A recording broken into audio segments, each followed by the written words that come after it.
our people are suffering, and we continue to work to find them. Recovery efforts continue on the island of Maui, how a devastated community is coming together. Former County Supervisor Nathan Fletcher filing a motion in the lawsuit accusing him of sexual harassment, what he is seeking. And after incarceration, mechanics in training are finding a road to success with Vehicles for Change.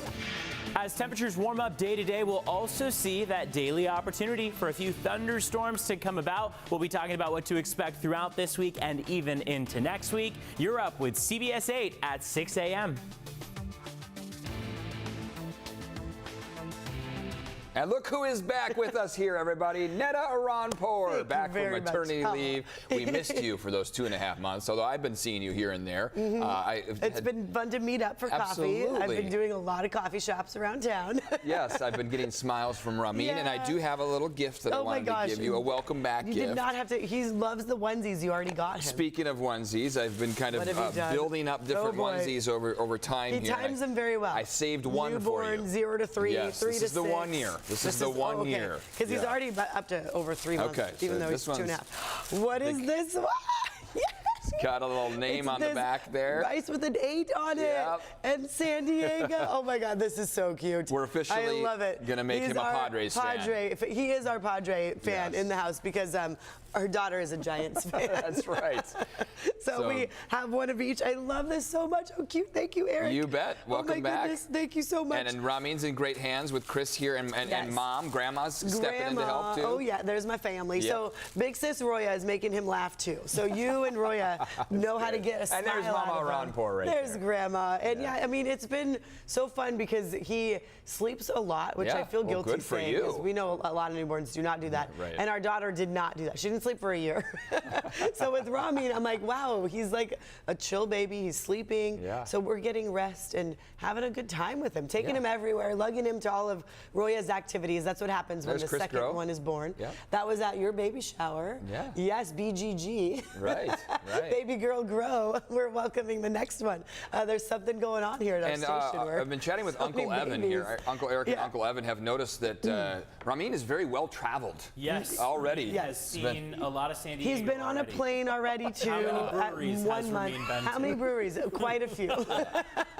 Coffee shops and breweries. Exactly. I mean, I was on maternity leave. He was a great baby, so I could take him everywhere. He's a popular baby. The time that we met him, he was only, I think, 3 weeks old. Yeah, it was so fresh. And he was silent the whole time, asleep, quiet. A good baby. They say not to wake a sleeping baby, but I learned if I wake him up a bunch during the day, he sleeps 8 hours at night. So that for this baby has been our strategy, and we will keep it riding. A good strategy. Like, enjoying Way to go, it. Mom. And you've got Mama Aronpour helping out too. Yes, she's there at the house right now already. So as soon as he wakes up, she's gonna hold him. She could not wait for me to come back to work so that she could be our nanny. She can officially take on babysitting duties. That's She's like, please go. I want to be the grandma. Well, the band's back together. The band's back together. We're happy to have you back. Thank you. Mama Aronpour watching from home. Good morning. She gets to enjoy the chaos now. She does. No, but like you said, Ramin seems like he's perfectly content. He's so good. Yeah. No, it's been good. Let's get a quick check of the forecast, and right now it's looking pretty comfortable. The weekend was very mild. We're going to carry on over those conditions for today and tomorrow. Slowly warming up though. So Wednesday and Thursday, that's where we hit our peak. Upper 70s along the coast, low to mid 80s along your inland valleys. And then for your mountains, we're looking at a high of 88 degrees. Now that marine layer is on repeat each day. So if you're close to the coast, you're encountering some dense clouds. West of the 5 is where the most trouble lies. But east of the 5, we tend to see some late morning clearing. So we do expect that those clouds will pull back. A few sprinkles across the mountains and deserts, a little bit of a wider look, and timing this all the way back to yesterday afternoon. You can watch as those thunderstorms manifested, and we're going to have that opportunity each day, primarily across our mountains and deserts, for a few showers and even some thunderstorms to pop up. So moving forward, warmer temperatures, more moisture on hand. We'll talk about changes that we see in the forecast that'll come about by about the beginning of next week. But for now, Netta, Eric, back to you.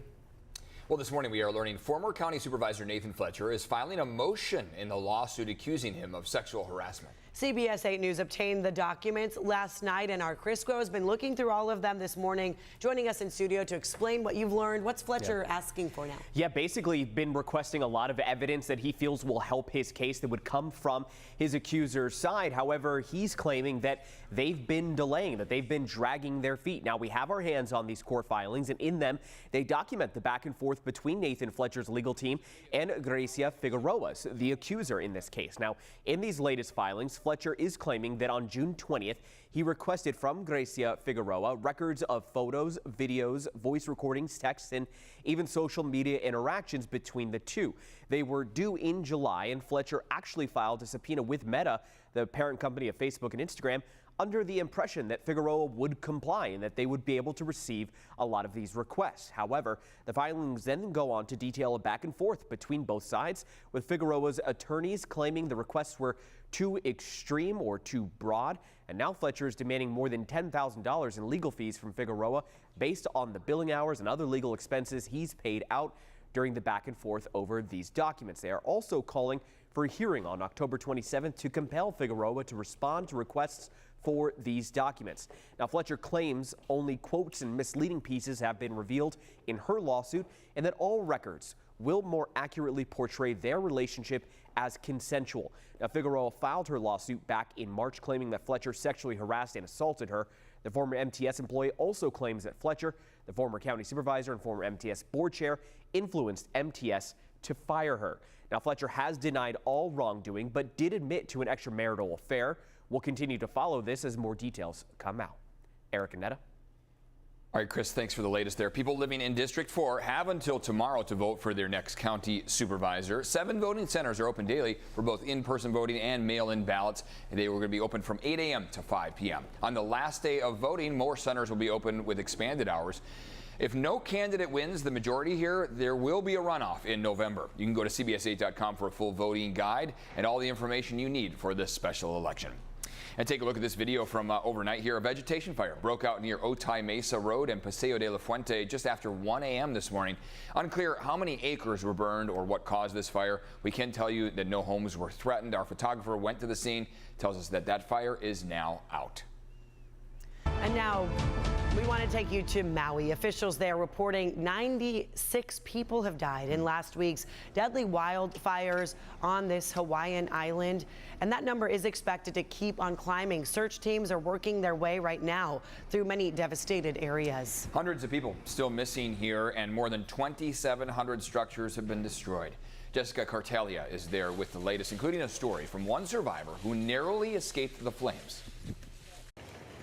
Search and rescue teams are going door to door in hard-hit Lahaina, with dozens confirmed dead and hundreds missing after last week's tragic wildfires. Our people are suffering, and we continue to work to find them. I heard terrifying screams. Lahaina resident Craig Bradley captured this video of the fire before escaping his home. I saw it going up, and I was like, I gotta get out of here. And that's when I ran back to my house and threw a few more things in my car. With flames moving closer, Bradley says he rescued 2 people who were also trying to get away on a motorcycle. They're like, motorcycle won't start. And so there's a chance that if I hadn't been there at that moment and waited till that last second, I wouldn't have been able to save my 2 friends. Here in Kihei, donations are being collected to help the thousands who have been displaced and are now relying on shelters to get by. This is all we got right now, and donations. This man and his family now live in an encampment after losing their apartment, but they hope to return home. I'm gonna try my best to find a way to stay in the town where I'm from, the place that I love. Officials estimate the recovery will cost more than $5 billion, but that doesn't account for the emotional toll of what's being called the largest natural disaster in the state's history. Jessica Cartelia, CBS News, Maui. Now, Hawaii's Attorney General announced an investigation into the decision-making and the policies leading up to, during, and after the fires. And that comes after residents have criticized local county officials, saying they were not told to evacuate until it was too late. The San Diego Humane Society now saying they're going to help Lahaina in the aftermath of these fires. They say the Maui Humane Society requested help from San Diego's emergency response team.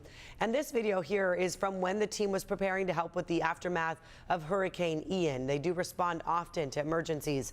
A team of 4 members leaving this morning, and they'll be gone for about 8 to 10 days. The team will help with search and rescue efforts that are going on right now, animal care, finding shelter for animals, and then transporting many animals to hopefully be reunited with their families. Stay with us here on CBS 8 for the very latest on the wildfires in Hawaii and how you can help them out. We have updates posted on CBS8.com. You can also follow us on social media and be sure to download the CBS 8 app. This morning, we are learning the FAA is sending a team to San Diego to investigate a near collision at the San Diego International Airport. It happened Friday when authorities say an air traffic controller instructed 2 jets to land on the same runway. The FAA says an air traffic controller told a Cessna business jet it could land on the runway. It was reportedly the same one that a Southwest jet was told to taxi onto as it waited to depart. We're told a surveillance system notified the air traffic controller, who told the Cessna to abort its landing. The initial review shows that Cessna passed over the Southwest plane by 100 feet. The FAA's team will confirm how close the 2 planes got to one another and find out exactly what caused the near miss and how it ended up being prevented. Well, there's a bakery in Ocean Beach that says it's locking its doors during business hours because unsheltered people are creating a dangerous situation for customers and employees. We're talking about Fatty's Bake Shop. You may have been there. Well, the owners are saying for the past few weeks, unhoused people have gone into the shop. They've been screaming, grabbing some of their products, leaving, and even destroying property on their way out. So in the latest instance, the business owner saying somebody brought a crowbar into the shop. Fatty's says it has now installed a doorbell. You see the sign right there to ring the bell. They want you to ring it first so you can then gain access into their store. So we have to do everything we can. We tell them to call a buddy. We tell them to do everything. So in essence, whatever makes them feel safe, we're going to allow it. You know, whatever we can do as an employer to make them feel safe, we're going to do it. And one of those things is closing the door. Trying to look out for their employees there by putting that doorbell up. So far, the owner does say the door being locked has not slowed down their business. People still coming in. So far, no. So far, the community has been wonderful. In fact, they've been very supportive. They said, we're still going to come in. We're still going to support you. Nice to see that happening. Fatty's does say they have called police numerous times, but have been told that not much can be done. Shelters in neighboring cities outside of San Diego city limits saying they're facing an overwhelming influx of people ever since the start of the homeless encampment ban. South Bay nonprofits say the ban is pushing people out of the city of San Diego limits and into their neighborhoods. The nonprofit Community Through Hope in Chula Vista says it's starting to run out of food earlier in the day because of the increase. We were already, servicing so many folks when it was just people that were local to South Bay. He says he fears there's not enough services or shelters in Chula Vista. CBS 8 reached out to the city of Chula Vista to see how it plans to handle the increase in people experiencing homelessness. We have not yet heard back on the plans. And we have certainly been feeling the heat, that humidity in San Diego. Well, local homeless advocates say they're concerned for people sleeping at county encampment sites. We've hit the 90s in many areas in the last couple of months, especially, but that concrete where many people put up their tents can get a lot hotter, potentially hitting 130 degrees on the ground. So the Lived Experience Advisors Group now raising money to buy large battery-powered fans for people sleeping at the Safe Sleeping site. That's the one near Balboa Park. The group says they've already given out 90 fans. They do want to buy enough for more than 130 tents that are set up at that site. Speaking of the heat, let's check in with Evan Ronnie and see how things look out there. If you can even see. Where are we? Is that a palm frond just to the right? My brain right now. I like this. It's about the only thing I can see on there. Yeah, quite socked in as we kick off the morning. 6:13 on the clock. We have seen that marine layer rebuild itself, and we're going to continue to see it likely on hand each morning. It'll thin out a bit as we get into Wednesday, Thursday, maybe even Friday. But for now, it's joining us with a decent amount of density. A little bit of green popping up on the eastern half of the map, and that's where we start to see a few showers coming to fruition. Want to give you a little bit of a wider look and show you the thunderstorms that popped up yesterday. So you see all that yellow and orange traveling from south to north. A couple of those showers made their way through San Diego County, but the bulk of that was through San Bernardino and Riverside County. And you'll see that once again there as those showers really increased in intensity passing through San Diego. But our mountains and deserts are spots where we could see that activity moving forward for the afternoons to come. 77 for San Diego and Coronado this afternoon, 82 for La Mesa, 87 for Santee and El Cajon, and 73 for PB. We'll take you up the coast. North County's looking at 71 as a high. For Encinitas, 73 for Solana Beach, 83 for Rancho Bernardo, and 85 for Escondido and Poway. Moving over the mountains and deserts, it'll be another warm one out there. 88 for Julian, 87 for Alpine, and 85 for Mount Laguna, Borrego Springs, and Ocotillo Wells, both expected to hit 109. Temperatures are going to keep warming up. We will hit our peak Wednesday and Thursday, so expect some warmer temperatures to prevail, with even the opportunity for an excessive heat warning or heat advisory to be issued. But for now, things are still pretty mild. Moving toward about average is what we're looking at out there right now. 66 in Santa Barbara right now, 67 in LA, and 68 in San Diego. So far, traffic on the roads is pretty light. We see at the San Ysidro Port of Entry, a 120-minute wait. Otay Mesa Port of Entry, a 75-minute wait. So about 2 hours in San Ysidro, an hour 15 at Otay Mesa. Back to you. All right, thank you for that. Appreciate it, Evan. We'll see you here shortly. Still ahead, Hunter Biden may have one of his legal issues now wrapped up. And all eyes on Georgia and a possible fourth indictment for former President Donald Trump. We'll take a closer look at the investigation and why this week is a crucial one. Not an early riser? If you can't watch CBS 8 Mornings live, watch us on your own time on CBS 8 Plus. Add our app today to your Roku, Fire TV, and now Apple TV, and watch us on your schedule.